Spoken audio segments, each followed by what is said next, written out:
All right, I am going to jump into this because we have a lot of information. I am recording. I'm on it. I'm on it. And then I got right out of camera angle so they can't see me start. Did you see I timed all of that? Good, right. So I'm Dr. Charles Pemberton. I am the clinical program director for the FIT program with Omni Family of Services. So I'm an old college professor, which means you've put me behind a podium with a PowerPoint and I can just roll on with a lecture. So when there's a slide that you have a question or a comment on, please stop me because I always tell people, look, I've got information I want to get through, but it's more important that we get your questions answered, that you understand this.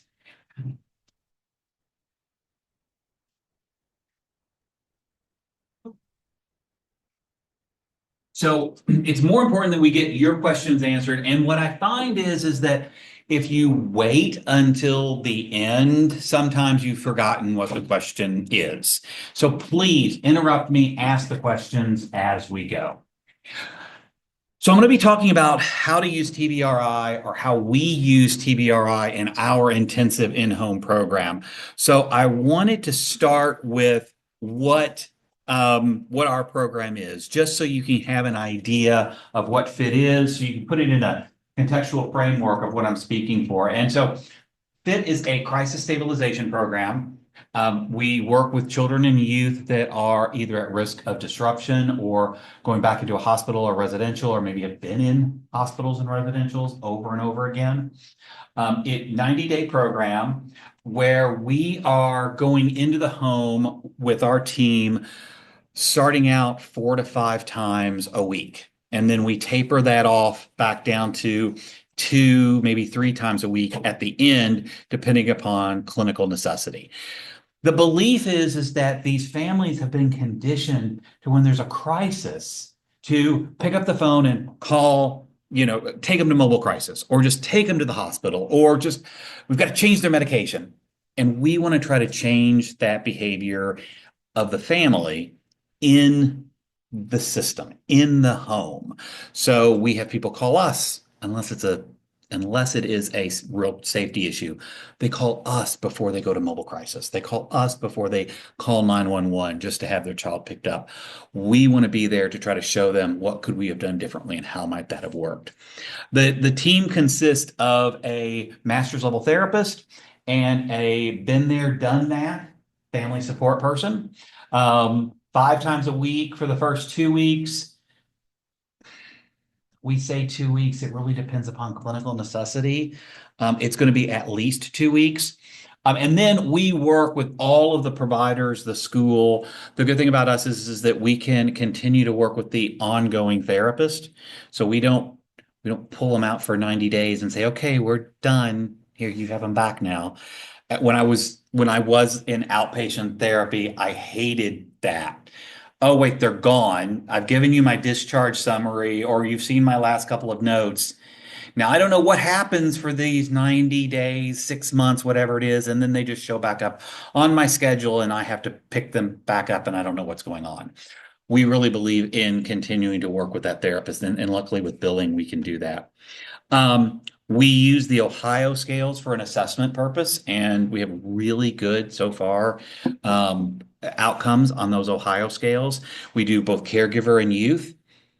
Youth always seems to be a little higher than caregivers. Caregivers are a little bit more critical in how they're going to rate things, but we show a vast improvement on both of those. Okay, so that is our program.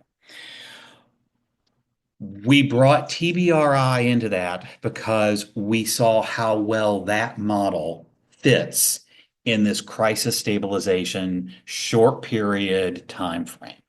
So let me start with, how many people are familiar with TBRI in the room? Okay, I got to bring my A game. Okay.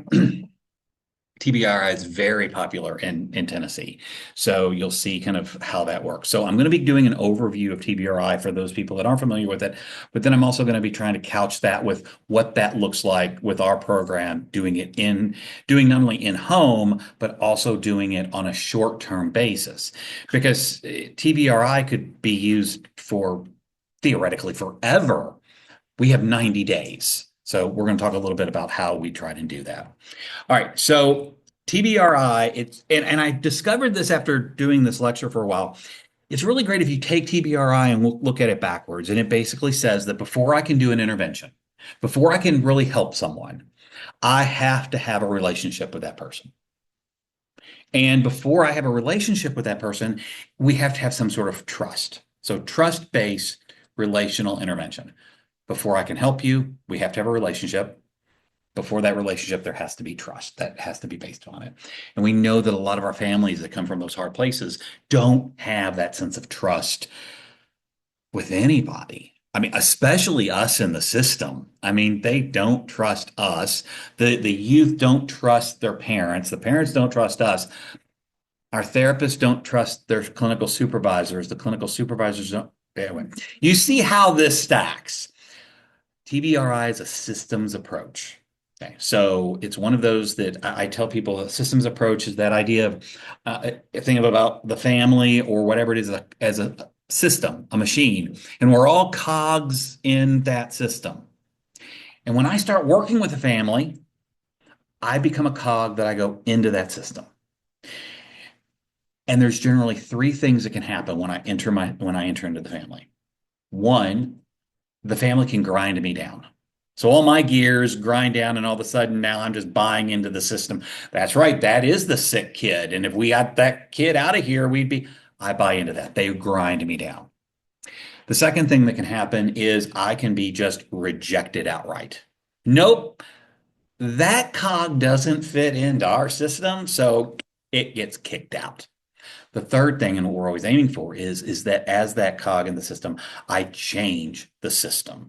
And I change it enough that when I get removed, the system continues to operate in a more healthy way. Those are the three options. But that means we have to look at the system, not just an individual in the system. So I always talk about FIT being we don't work with problem children, we work with families in a situation. I don't want to label the child as the problem. I don't want the caregivers to label the child as the problem. It's going to take the whole system to change this. So in that intensive in-home work, we don't work with, oh yeah, we're working with the youth. So we're working with the family. From day one, when we get a referral, we're calling saying, okay, so this is the program, and we're going to be working with all of you all 5 times a week. Well, wait a minute. That means I'm going to be working with you, mom, and you, dad, and you, and yeah, the siblings will probably be involved in some of these as well. And if we have a family that pushes way back, oh no, I can't. There's nothing wrong with me. We just have to fix them. But we do some MI. We try to get them motivated to come on board and buy into the program. But ultimately, if they're like, no, I don't have time to do that, then they're probably not a good fit referral because we need the whole family to change. And you'll see how that works with TBRI in a little while. So it works with the whole family. It is developmentally respectful. The idea is there's a lot of attachment theory here that as we develop, our attachment styles change. We inherit those. It deals with that issue. It is very well researched. I mean, I've got gigabytes of data on how this works. So if there's anybody that wants to like do some number crunching with me and geek out over numbers, I can do that. We can talk about the power and the alpha levels and all of that stuff. I love all of that piece. But it's been researched, over decades. And the idea is that we're returning people to where they should be on that developmentally appropriate track. When we say, well, they're acting like a typical 15-year-old, yeah, that's kind of what we're aiming for. We don't want a 15-year-old acting like a 30-year-old. We also don't want a 15-year-old acting like a 5-year-old. But as somebody who has had 2 teenagers, and I have 2 grown children, well, they think they're grown, 23 and 19. But when they acted like a 13 and 14-year-old, even though it was very frustrating, that's where I needed them to be. That's how they were supposed to act. That is what we're aiming for here. It's been used everywhere, schools, DOJ facilities. In my training, I was alongside sheriffs and deputies that were implementing this throughout the nation. It's been in orphanages worldwide. I had people in my cohort that did not speak English as it was being implemented in other countries. So all of that has been done. I can share all of that information with you if anybody's interested. But it is designed to work with children, youth, and their families from all risk and all age levels. Now, the one piece, and I will caveat this, that I wish we had time to show you more of is you'll see a lot of videos of younger children. I wish we could show you some videos of some older adolescents and teenagers. With what I've got and the timeline I've got, you're going to see these because it actually for examples it pinpoints it more with those smaller children, but it can be used with any age group.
So there's three things in that video that I want to point out for a minute. And one is, um, did that look like some of the children that we work with? I mean, I hear I'm going to cut you with a knife. And I'm like, oh, yeah, I've heard something worse than that at times when I've done this in-home work. The second piece is you hear Dr. Cross use the word manipulate, masters of manipulation. I don't like that phrase. And unfortunately, they're not going to recut the video to give me something I want. TCU's not going to do that, apparently, um, but I want you to think about manipulation as if I know the rules, I can manipulate the situation. But I have to know the rules in order to manipulate. If I don't know the rules, I can't manipulate. I can do things, but it's not purposeful. It's not guided. I'm just doing stuff. And our children from hard places don't understand the rules. So it may look like manipulation, but if I don't know the rules and I'm just guessing, if I'm just trying to get my needs met, and this is the only way I know how, it's not manipulation. I'm just surviving. Okay. And survival is very different from manipulation. Okay. The last piece is when we talk about traumas and things, they talk in this video about, children that come from hard places. And remember that trauma is subjective. So even a family, we have a lot of families that we work with that they're not in foster. They're with the biological parents. And sometimes the biological parents haven't had big T trauma, but trauma is subjective. So there's a lot of things that are going on that we may not realize, the parents may not realize. And the good thing about TBRIs is regardless of whether there's trauma or not, we can use this because the T isn't, while it's trauma informed, it's not trauma based, it's trust based. And if I want any sort of relationship with people, I have to start with a place of trust. So what we do at Omni is I'm trying to build that from kind of the top down. I need my regional directors to trust me, to build that sense of relationship, to give them the tools they need, which is the next step. And then if need be, well, then I can correct them. But I've got to start with that trust piece. So when we look at risk, you all know this. Everybody seen this. We all know that, oh yeah, that's the stuff that causes problems. But what we don't often think about is that in a relationship, it goes both ways. A relationship takes two people.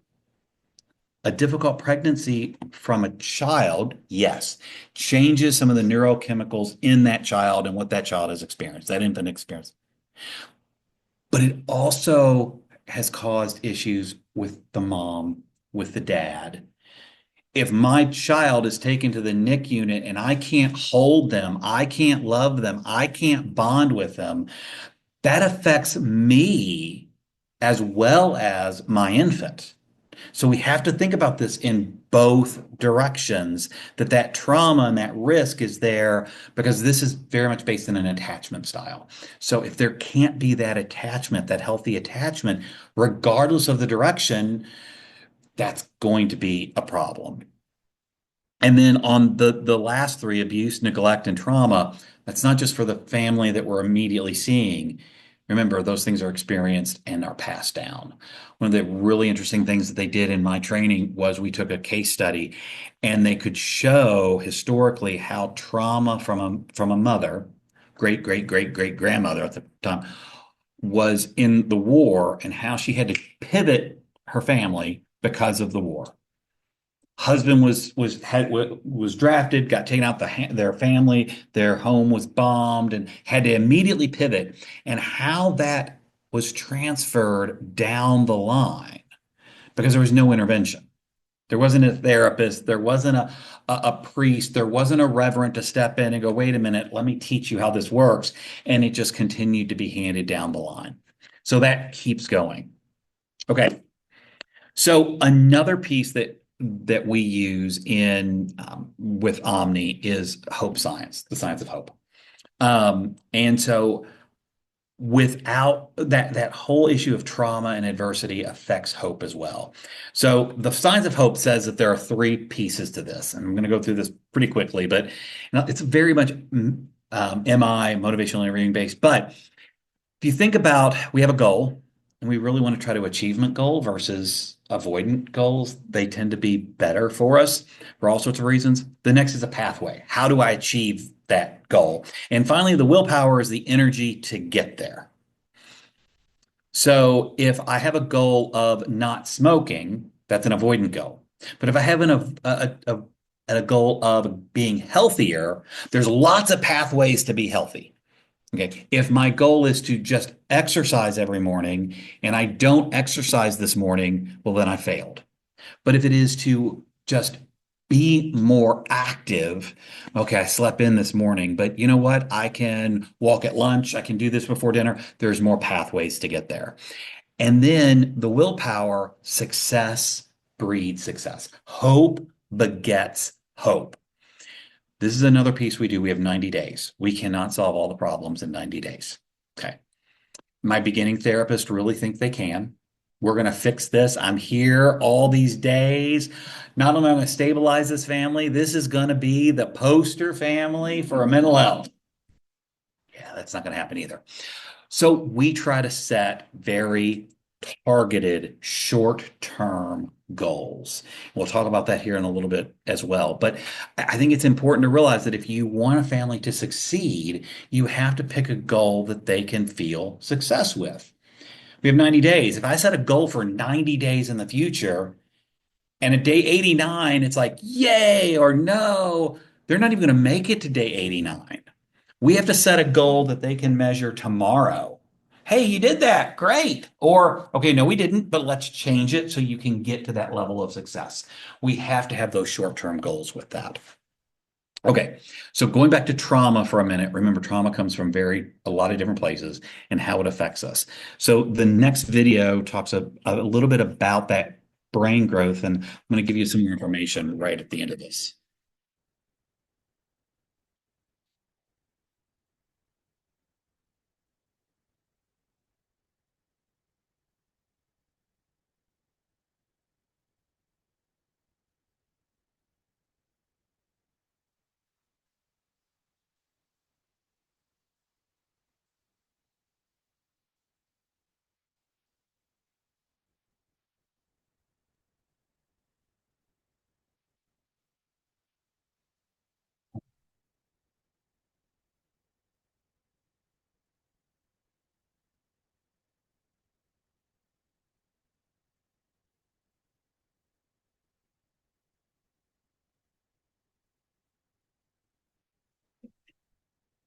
I don't know how many times I've heard it.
Okay, so half their age, which is why, how many times are we in it? But he's 16. Why is he acting like a 7-year-old? Because we have the research to show that is what happens.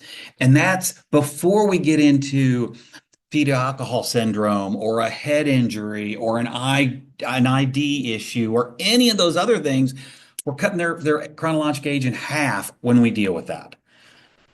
I mean, that's pretty powerful when we talk about that.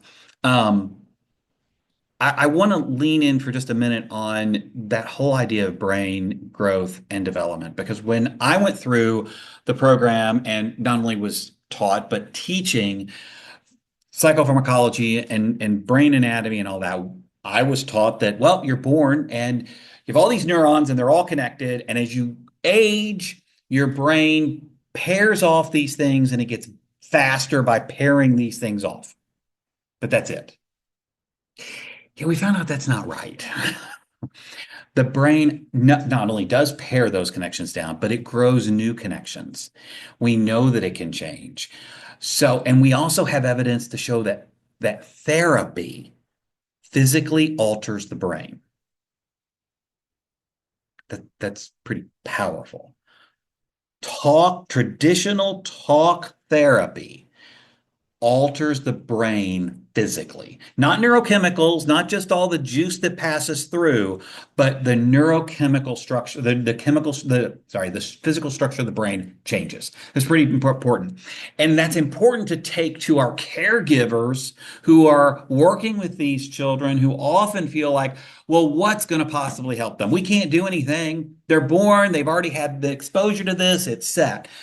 No, we have research to show that we can alter these things. In fact, I was listening to a podcast. Podcast is Armchair Experts. They have some really good ones, and then they have some that I'm like, yeah, I'm not going to do that anymore. And I'm not a prude. I don't mind cussing, but sometimes it's just like, really? Did it need to get that vulgar in this? One of them they did had Dr. Sanjay Gupta in it and on it. And Dr. Gupta was talking about how our knowledge of the brain today mimics our knowledge of our cardiovascular system 50, 60 years ago. 50, 60 years ago, we could take a picture of your heart and go, well, there it is. And I have some bad news. And then we could take a picture and we could start making changes.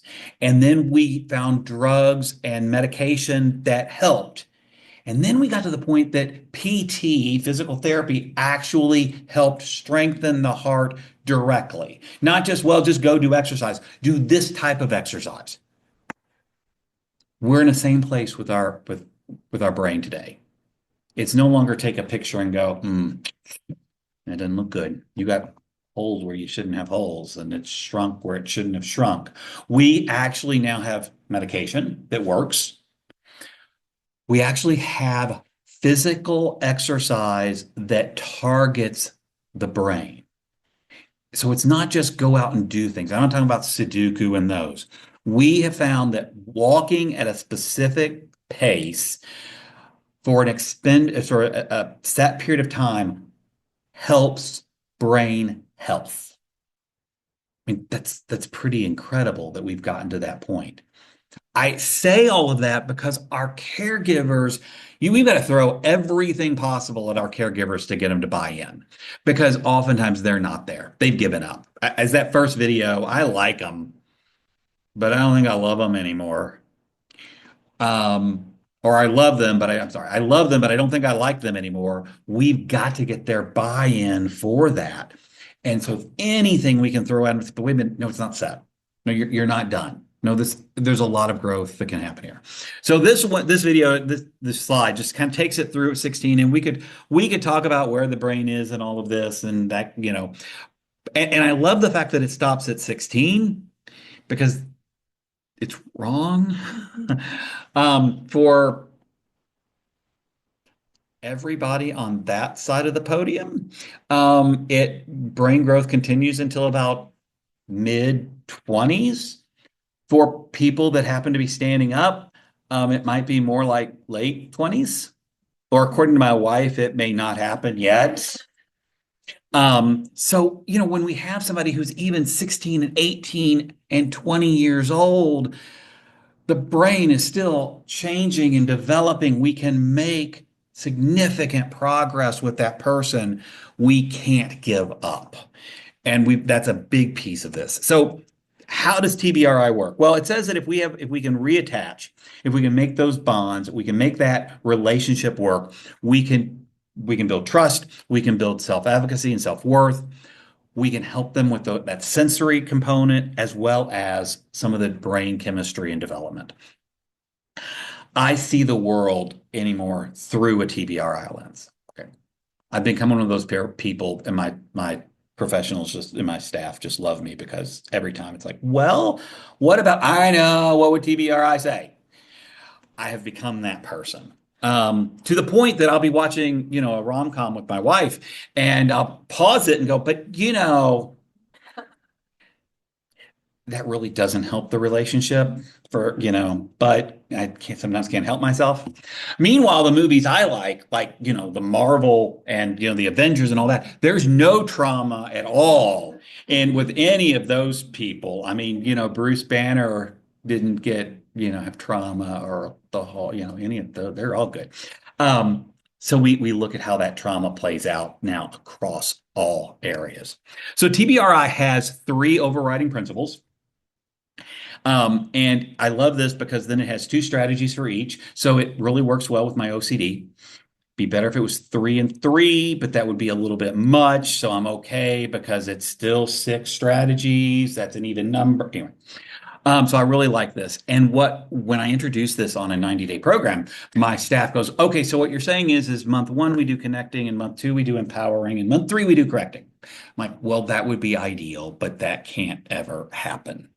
One, we're always doing connecting, and our families always want to do correcting. They want to start there.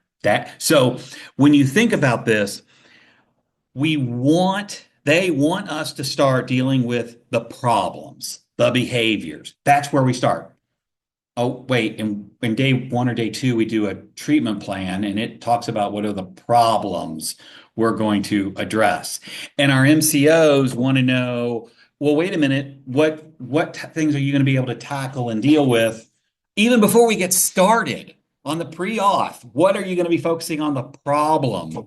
It's all about the correcting first. Okay.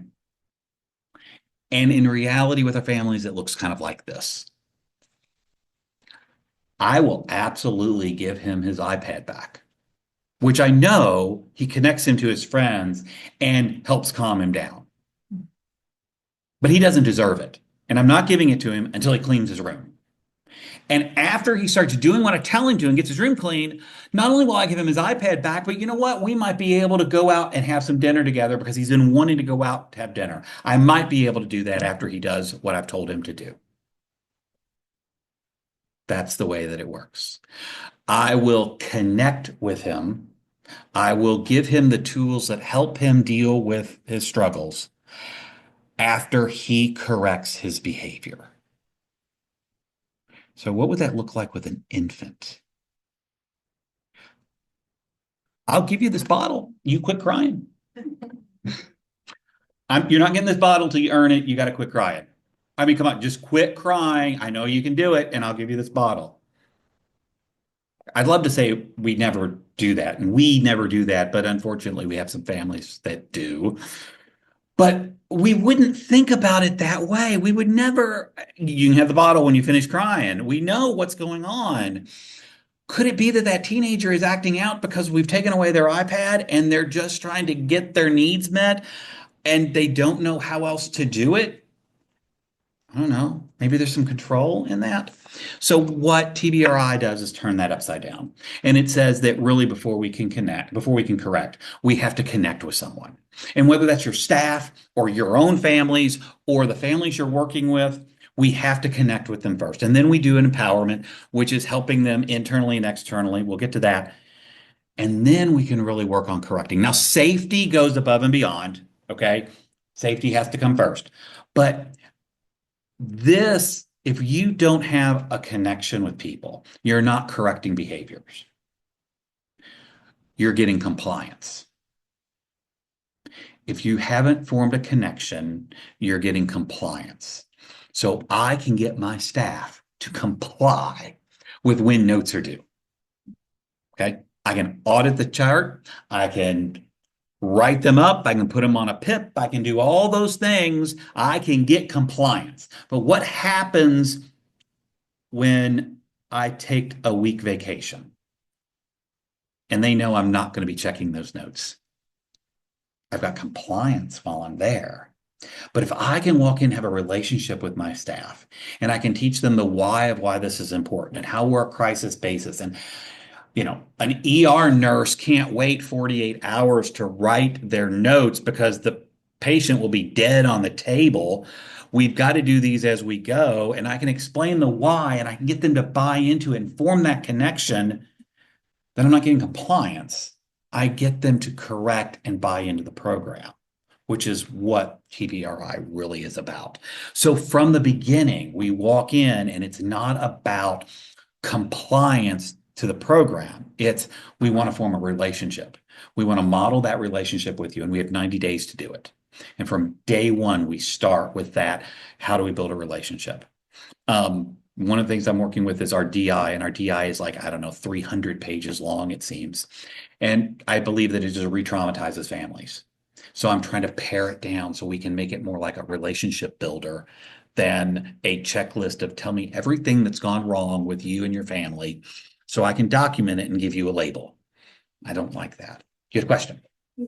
So it's the response when families really kind of have an attachment to a particular worker and say, well, if this worker asks me to do this or makes this referral, then I'll do it for that person.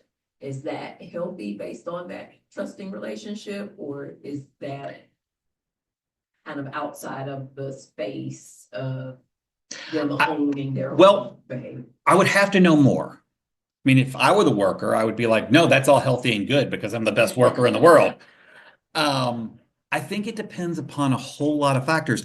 I don't think it's necessarily good, but I'm not willing to say that it's bad because if they form that relationship and if the family, think about the youth has been in and out of services. I'm working with this professional and that professional and this professional, and all of a sudden they formed a bond, an attachment with someone. If it's healthy and the worker has a good set of boundaries and things, well, we don't want to just sever that to sever it, but there's a whole lot of other questions that I'd want to make sure that they're not dependent upon that worker. But that may be the first attachment, that first person that they've trusted. And the worst thing we can do is be like, oh, well, no. Nope, you can't work with them anymore. Because now all we're doing is re-traumatizing that whole family on the attachment cycle. But there's other pieces that we have to work with that. Does that make sense? Okay. All right, great question. Okay. And I appreciate you stopped me and asked me. That's great. She's modeling great behavior there. Okay. All right, so there are three main principles with TBRI, and the first one is the connecting principle. And there are two strategies that we work with, mindfulness and engagement. These are primarily for the adult, the caregiver in the situation. And we're going to talk a little bit here in a minute about the attachment cycles, but this is having the caregiver, the adults, really look at what they are bringing into the system. Remember, I said that as a therapist, as a professional, we're doing this in their system. We have to get them to look at what they're bringing into the system. Okay. I'm going to jump ahead and give you an example just so you can couch this. It can be as hard as you've had a lot of trauma and you need to talk to a professional and get and help unpack your stuff. It can be as easy. Okay, now it can be as easy. I'm not saying this is really easy, but on the other end of the continuum, it can be when a parent says, yeah, I picked them up at school and they had a fit, but I realize now that they were tired and they skipped breakfast and they probably skipped lunch. And the school won't let him have a water container anymore because of all the messes that he made with it. And so he's probably thirsty as well. And then a guy asked him a question and he just had a meltdown. So it's probably all those reasons. Yeah, makes sense. Mom, what about you? What'd you have for dinner or for breakfast? Oh, I don't eat breakfast, but I had a cup of coffee. Okay, what about lunch? Oh, I didn't have time to eat lunch. I didn't have time to eat lunch today. I've been running nonstop since the kids left the house.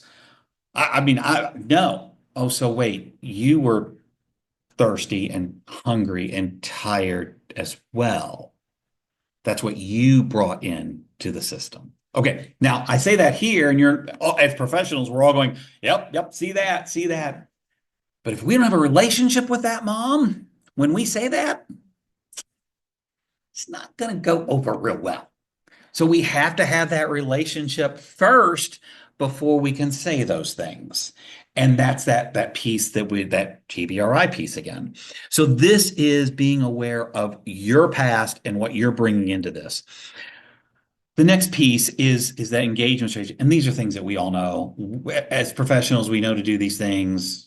I'm not saying we always do them, but we know we're supposed to always do them. And that's that how you use your voice, playful engagement. And playful engagement is not just playing games. It's that how you can be lighthearted and use your voice.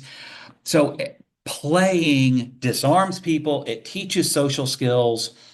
It is a great way to build a relationship by playing. There's some exceptions that I'll get to, but that is a great way to do that. So it's really important that we do that engagement piece and we model that. And not just modeling it, but modeling it and telling our families we're modeling it. Hey, did you see how I did that? Touch base and check in on them. Going back to with Fit, we try to have that touch base of, well, did you see how I did that? Did you see, did that work? You know, yeah, I don't know why they talk to you, they don't talk to me. Well, what do you see me doing? Asking the questions, well, what do you see? Do I do something different than you do? Well, yeah, okay, well, let's talk about those things. We can't just assume that parents and caregivers who are very busy and very tired and very beaten down and have 100 other pans going, that they see what we're doing. We have to point that out sometimes, gently, but point that out. Okay, before I get to the next slide, I want to just touch base. Everybody doing okay? We just had lunch. Okay, tacos, a lot of protein, but a lot of carbs as well. And I saw that dessert table just be empty. So I want to make sure that, you know, we're all still here because there might be a quiz later on. Just saying. Okay. All right, this next part of TBRI is what they call the elevator speech of TBRI, which is great, except an elevator speech should be about 45 seconds. And this one is about 7.5 minutes long. So it's the elevator speech on a high rise where we're stopping at almost every floor and you need to get off at the top floor. Okay, that's what the elevator speech of this is. We have implemented this where we teach this to the families.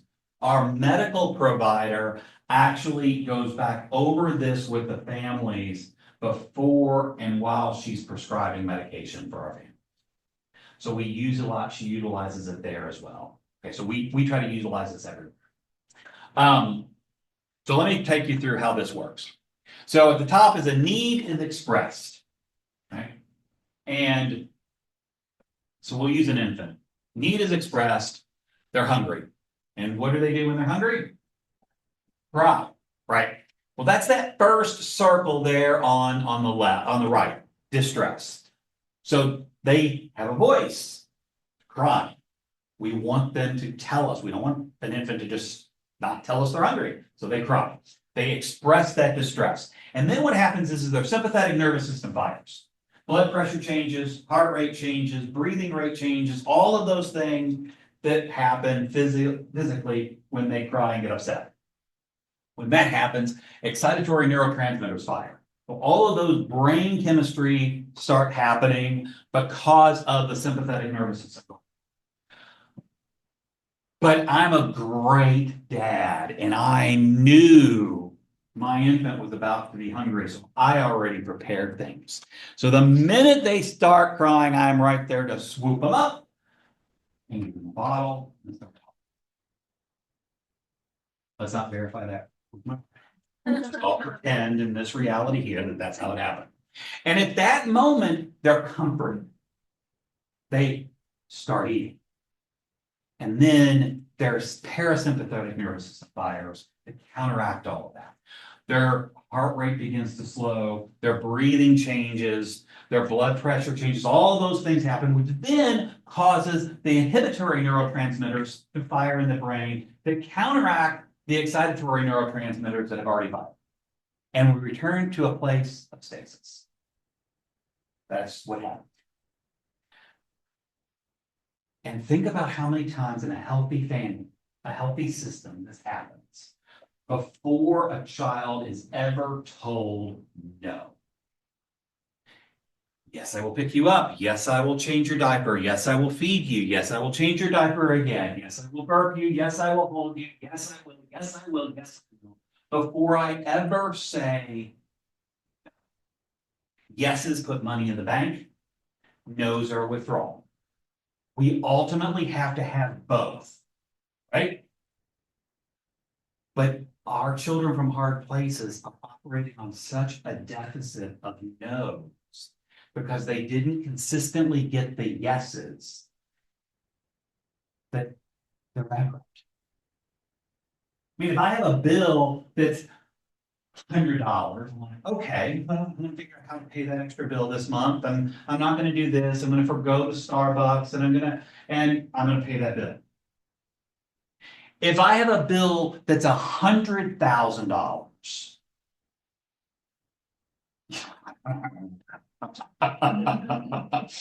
I mean, or $1 million or $100 million, at some point I'm just like, yeah, I can't do that. I'm never gonna be able. So why even bother? That's what, bless you. That is what happens with families because they don't get those yeses. So our medical provider explains this as when we're using medication, we are altering that outside ring, whichever side we need to, which alters the middle ring, but it never alters the inner ring. I'm not saying medication's not needed and not important. It has its place. But we have to realize that I can give a child medication, I can give an adult medication, but I'm really not dealing with the distress or the comfort. I'm dealing with the physicality of this, not with what's really going on. Okay? But if I do this and I meet those needs, kids learn trust. Erickson's basic trust versus mistrust. They learn trust. They learn self-worth. They learn that they have a voice. The other piece they learn, and this isn't just one time, this is over and over and over and over. They learn a sense of self-regulation. All regulation comes from an external source first. Say that again. All regulation comes from an external source first. I am regulated, then I can co-regulate with someone, and then I can self-regulate. If I am never consistently taught how to regulate or co-regulate, I cannot self-regulate in a healthy way. And then this lays the foundation for mental health, because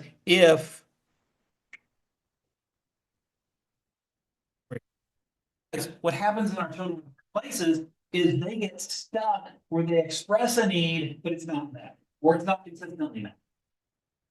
And then you've heard her say it's like child has her finger in a light socket. Well, that's what happens. Those excitatory neurotransmitters just fire and fire and fire, and there's nothing behind them to stop it. And they're just on a runaway train with that because their need doesn't get met. And that leads to this trajectory. Now, I am not saying that this leads to ADHD. I'm saying it leads to ADHD-like symptoms. If we jump ahead to that last one, 12 plus years, bipolar, the definition of bipolar is a lack of regulation, a lack of mood regulation, right? The person doesn't regulate their moods, they have highs and lows, they're all over the place. What I said, if external regulation didn't happen, internal regulation can't. So we get those, and again, I'm not saying it causes bipolar, but it causes those same types of symptoms. And then what do? Well, we medicate the people to give them the inhibitory neurotransmitters and we work in, but we have never met their need. We have never heard their voice. We haven't done those things. Questions, comments, pushback? This is your opportunity. There's a whole lot of you. You can just attack me and beat me up, and she can block the door, and I'm stuck. Okay. So the good thing about TBRI is it's based on a whole lot. It's a model. It's not a theoretical orientation. So the other piece I get when introduced to this to my new therapist, and they're like, but wait, I'm a cognitive behaviorist. Like, you've been out of school for one hot minute. But okay, we'll call you a cognitive behaviorist if that's what we need to. You can still be a cognitive behaviorist. You can still be a motivational or Rogerian or client-centered. You can still do all those things because this isn't a theoretical orientation. This is a model. This is saying use all those skills, all those techniques, but we're going to put it in this model. The one theory that it really pulls from is attachment theory. And attachment theory, in the longer version of this, we actually show stranger videos where we leave a toddler in a room for a long time and they cry. And I mean, I've seen one of them we show, I don't know how many hundreds of times. And I'm still, every time I'm like it, I'm like, okay, just somebody pick that child up. Please pick that child up. So we're not going to see. I will tell you that I did this for one of my team. And I now, when I show that video, I warn people. I had a new mom and I underestimated the power of watching a 12-month-old cry on what that would do to a new mom. So now I issue warnings before I show it because, they're safe. It's okay. Okay. So in this, that history will follow families, will follow a child. And so when we look at this is that we have 4 different types of attachment styles. Secure is what we all want to be. If we're not secure, we can become earned secure. So we put in hard work to get there.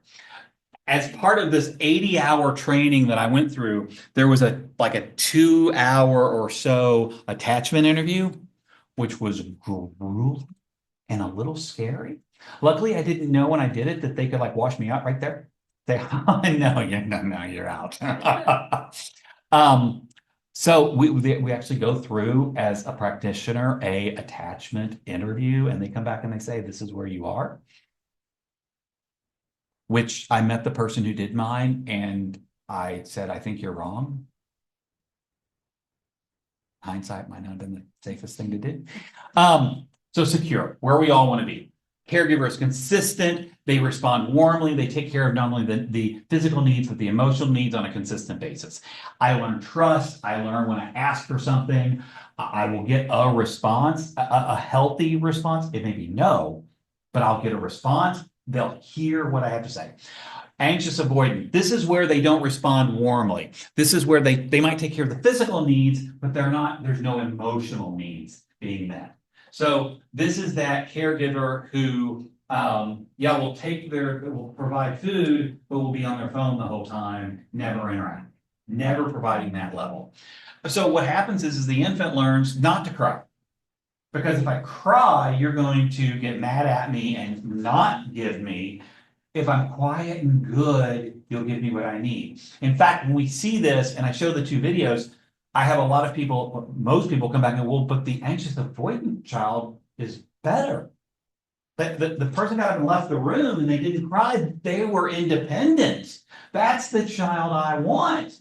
I'm like, yes.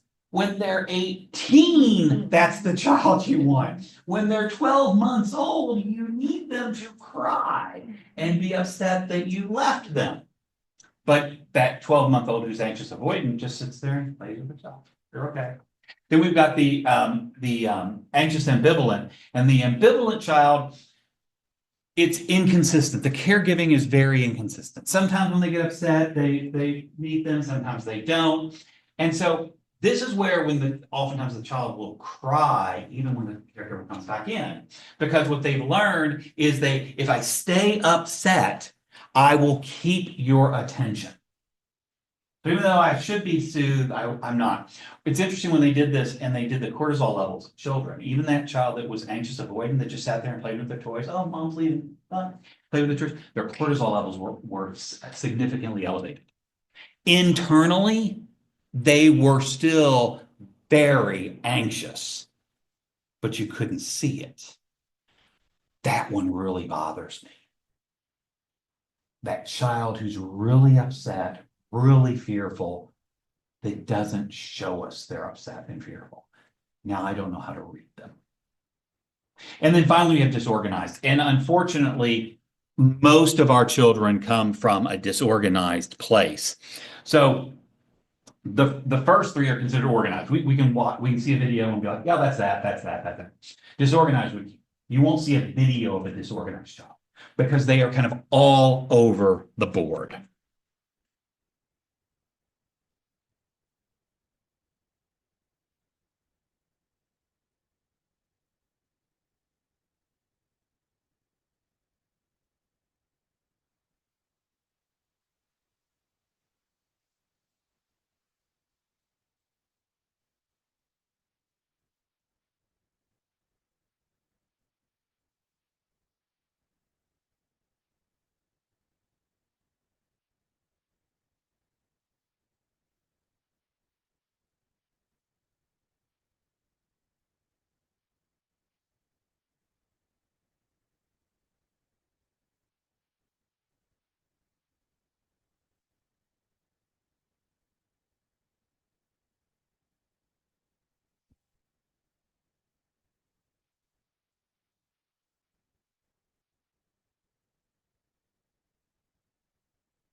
They said they do things that don't make sense. How many times have our caregivers said, I just don't understand why you do that?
Important to note that this is a majority of the children that we're working with, that they just don't understand how relationships work.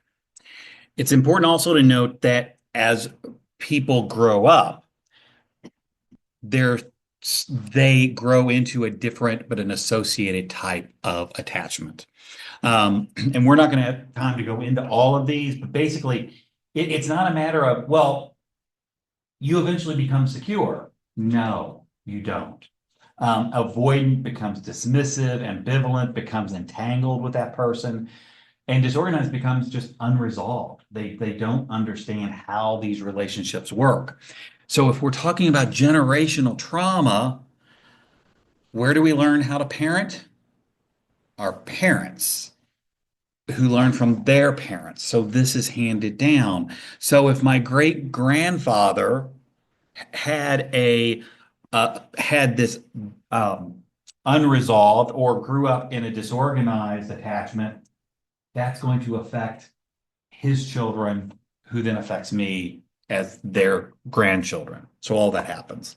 Okay. So we keep all that in mind. So that means that our first goal when we come into with FIT is to build connections.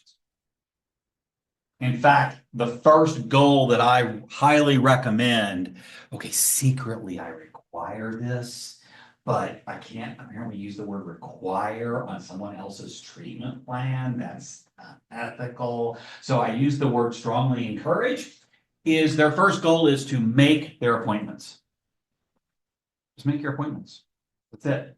Because then at the end of a week, not only does the family say, yeah, we made all the appointments, that's great. But my therapist is able to say, well, we hit that goal. I made all my appointments.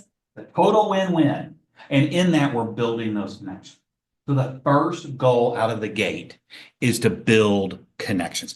Safety always comes first. We do safety sweeps weekly with the family. We teach them how to do safety sweeps. We provide lock boxes. Yes, safety is always there. But as a therapeutic TBRI goal, it is to build those connections. And that's the first piece we do.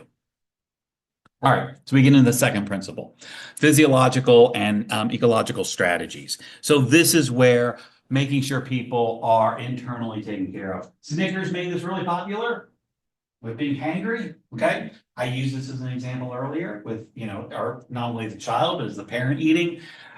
So this is blood sugar, hydration. It was really interesting that there's a study that says that two things. One, our children from hard places are chronically dehydrated, meaning that it's not that they're significantly dehydrated, but they're just always below the threshold, and they don't even know that they're dehydrated. The other piece that we're reading in this is that dehydration can cause up to an 80% loss in cognitive ability. Yeah.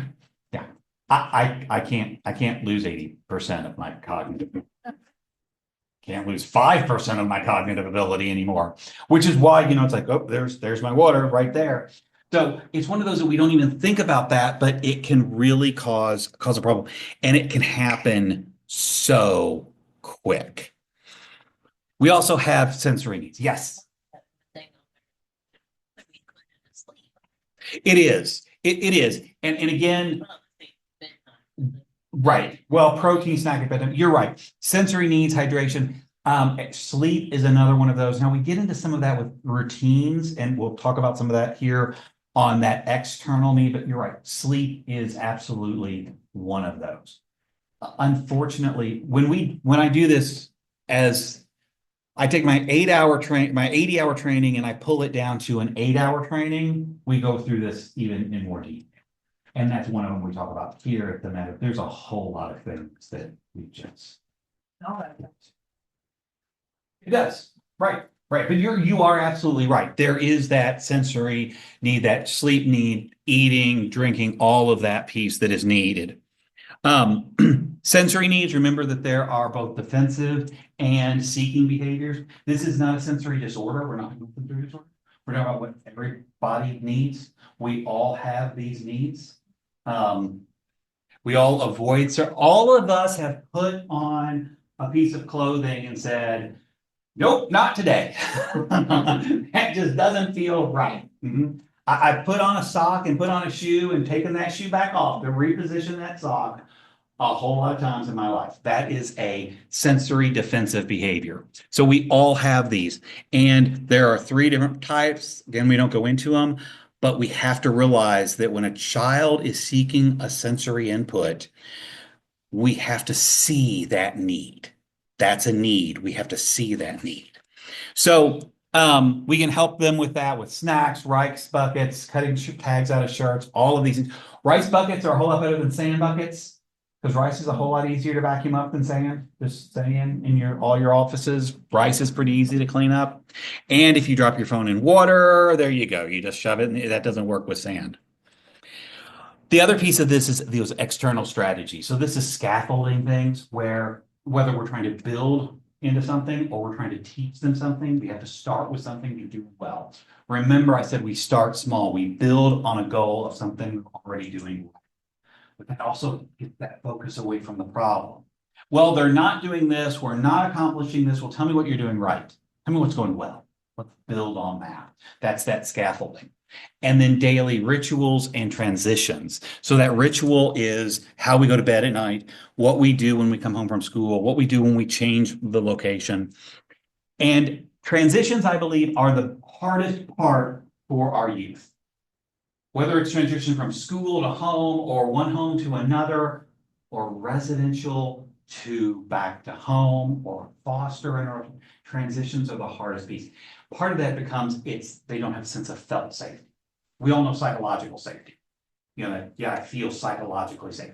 Felt safety is not related to actually being safe. Felt safety is feeling safe. I can lay in my bed at night, know my doors are locked and everything is safe, but then all of a sudden I hear something in the house and that sense of felt safety goes, am I really safe?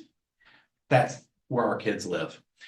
In working on those transitions, sometimes empowering the children, empowering the family to look at that.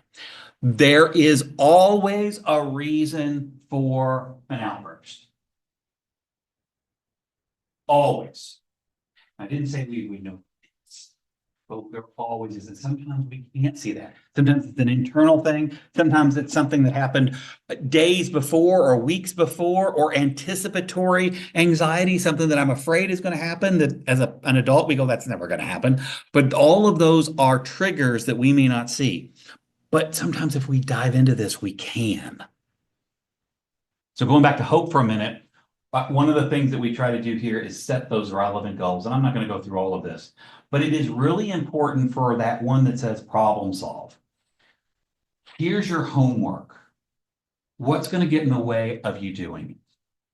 There's going to be things that get in the way. To just say, well, we've agreed this is your homework and walk away is doing a disservice to the family. Because we all know that there's things and obstacles that get in the way of that. We need to bring that up and be able to point those things out. So in that section, what is the goal? Remember, the first goal was to make those connections, build those connections. This one is see the need. One of the theories, one of the phrases behind TBRI is stay calm, see the need, and meet the need, and don't give up. If we can teach a family to see the need and then look at options and pathways to meet that need in a healthy way, we're really building that empowerment for the child. We're really helping that child become a healthy adult, that system to become more healthy. So therapists come to me all the time with well, this is what's going on. And I would probably say 85% of the time, my question is, well, what's the need? I need them to be able to see what the child is expressing the need or the parent is expressing the need. So that the second piece of that we really work on in that second part, if we get there, is seeing the need with the family and in that system. So the last one, correcting principles. And you'll notice that I spent a whole lot more time on connecting than I did correcting. Yeah, that's because everybody wants to get to this and everybody knows how to do this and this isn't new. So it's like, yeah, and then you correct if you have to. That's kind of where it is. I'm going to give you a little structure in this, but that's where it becomes, we don't talk a whole lot about that. So one of the things we can do is offer choices. And this isn't a, you can clean your room or you can be grounded for the weekend. That's a right or wrong. This is, you can do A or B, and both of those are acceptable solutions. You can take out the garbage, or we'll take the garbage out together. I'm not letting you not take the garbage out, but it's this or this, and either one of them are acceptable. So these are your choices. And that leads to them being able to deal with a little bit of power. It teaches them how to handle those choices. And then it teaches them if they don't like any of those, the next question is, either of those sound like you want to negotiate. We would do. I don't want to do any of them. That's not it. Because as adults, we have to learn. And the goal of parents is to grow a healthy adult. That's the goal. And so they have to be able to do this. So it teaches them that if they talk, their words have power. It keeps things moving forward versus just no. And then it shows that we can share power. And this is important as well, because ultimately they have to learn how to deal with some power, because they're going to have it when they turn 18 or 21 or 25 or 30 or whatever, when my wife says I have power. At some point that's going to happen. And then they also learn in this is that we can talk through this and safe people will listen to me. So the ideal response. This is something to keep in mind with when you have to correct behavior. So it's immediate. We know that the faster you can address that behavior, the more you learn. The better you make that connection. So this is, the idea of, well, wait until dad gets home. If that's not that all sorts of reasons that. But you want to, even if that is, look, we can't deal with this right now, but this is not acceptable. Deal with this when we get home. You've at least identified direct. You need to get down on the child's level. You need to talk to them at their level. You can't correct the child while you're watching TV. No, that's not acceptable behavior. Or while you're on your phone, texting your friends. You have to stop and deal with them. Efficient. I love this one because efficient is the smaller use of words, the better we are. Parents have a way of asking a question so that it opens up a door for them to deliver a lecture. It's always amazing to me when parents are like, I don't know why they talk to you. Well, because I ask a question and I shut my mouth.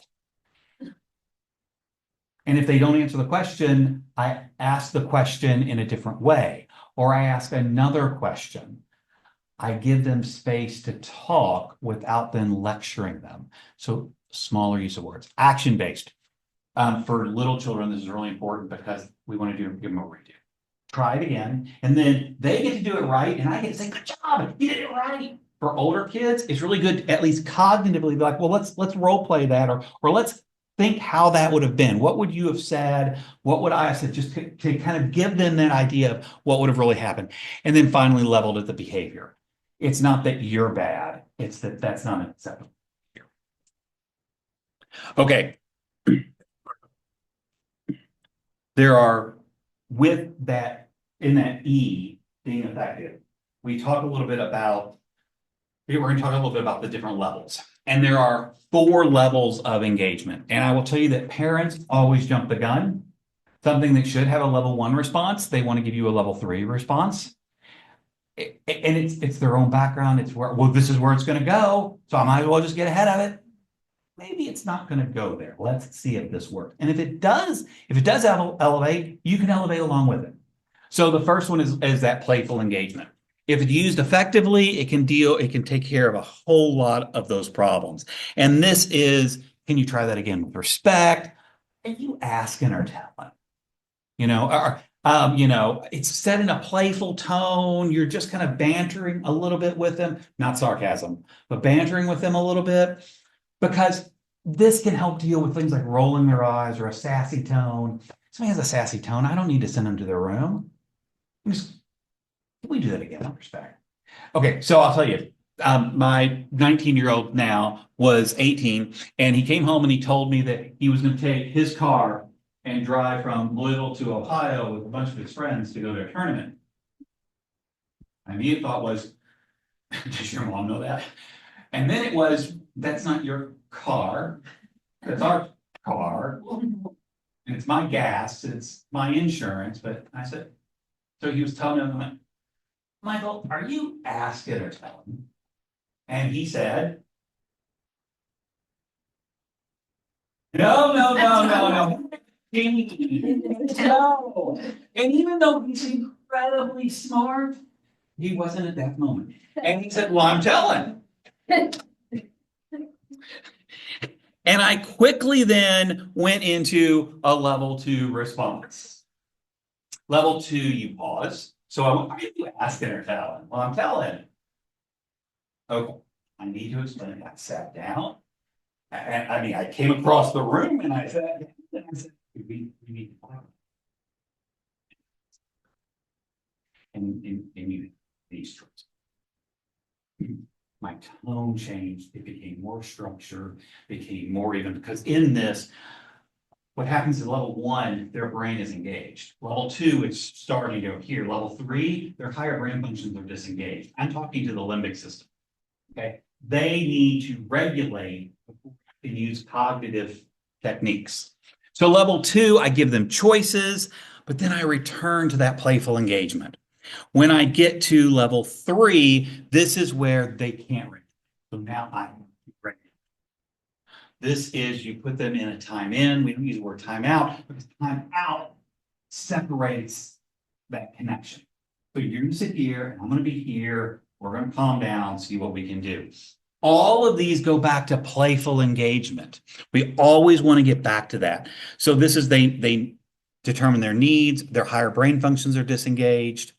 And then finally, we have level 4. Now, TBRI doesn't really teach about level 4 because this is based upon state, agency, all sorts of things. But this is where there's a safety issue, where it's going to be more possibly hands-on. This is when the child is a danger to themselves. Don't have to worry. Oh, thought I had till 3. Ah, okay. All right. So real quickly, I will say this. When our last one, when it's over, the engagement, it has to be over. It's not over until that connection has been reached. Which where we leave here is that goal of how can I teach the families how to correct without losing the connection. My information is there. If you want to send me an email, I'll be glad to answer an email, send you anything that you like. I appreciate your time.